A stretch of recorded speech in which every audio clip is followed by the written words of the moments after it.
Perkenalkan, nama saya Amin Daula Fajari dengan NIM 22272300010 dari jurusan Pendidikan Guru Sekolah Dasar Universitas Sultan Ageng Tirtayasa. Di sini saya akan membuat tugas video untuk memenuhi ulangan akhir semester konsep dasar bahasa Indonesia yang diampu oleh Bu Rina Yuliana MPD dan Bu Yoma Hatimah MPD. Selamat menyaksikan. Istilah fonologi berasal dari bahasa Yunani, phon yang artinya bunyi, logos yang artinya ilmu. Secara harfiah, fonologi adalah ilmu bunyi.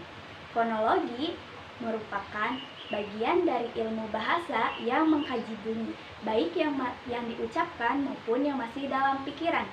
Objek kajian fonologi yang pertama disebut bunyi bahasa, fon, atau tata bunyi atau fonetik. Adapun yang mengkaji fonem disebut tata fonem atau fonemik.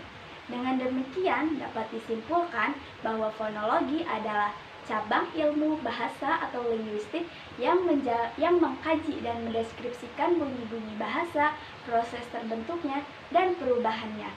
Fonologi mengkaji bunyi bahasa secara umum dan fungsional. Objek garapan fonologi terbagi menjadi dua, yaitu fonetik dan fonemik. Objek garapan fonologi yang pertama yaitu fonetik. Istilah fonetik berasal dari bahasa Inggris, phonetics, yang artinya ilmu yang mengkaji bunyi tanpa memperhatikan fungsinya untuk membedakan arti.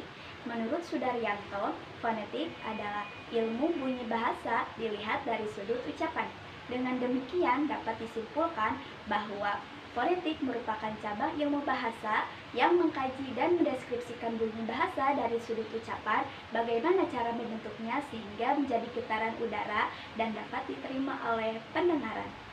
Mari kita lihat contoh fonetik dari video di atas. Contoh phonetic.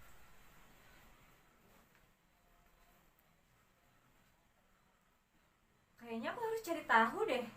Ini ada apa sih sebenarnya? Hah? Kamu mau cari tahu? Lapar ya? Hah? Apaan sih?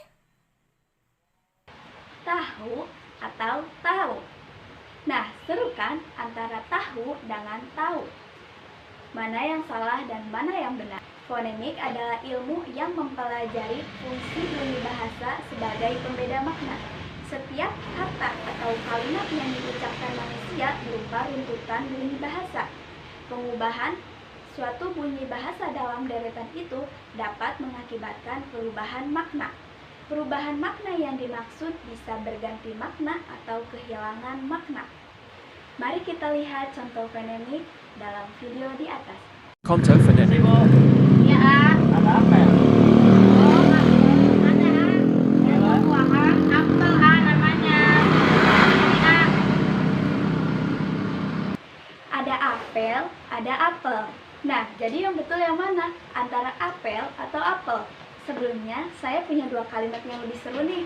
Kalimat yang pertama, tadi malam pacarku tidak jadi mengapeliku.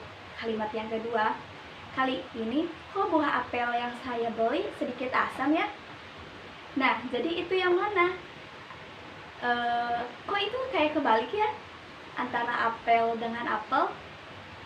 Tapi ketika diucapkan, kok kalimatnya sedikit rancu ya? Jadi kalimat yang diucapkan tidak sesuai. Oleh karena itu, penyesuaian pengucapan berdasarkan makna kata atau makna bunyi bahasanya harus sesuai. Penyesuaian itu disebut fonemik. Nah, sudah cukup jelas ya sekarang antara fonetik dan fonemik. Ternyata merupakan sebuah ujaran atau sebuah bunyi bahasa yang kajiannya berbeda. Ingat ya, fonetik sebuah bunyi bahasa yang dibedakan berdasarkan bentuk bunyi bahasanya. Sedangkan fonemik sebuah bunyi bahasa yang dibedakan berdasarkan makna ucapannya atau makna bunyi bahasanya. Baik, sekian dari saya. Kurang lebihnya mohon maaf. Wassalamualaikum warahmatullahi wabarakatuh.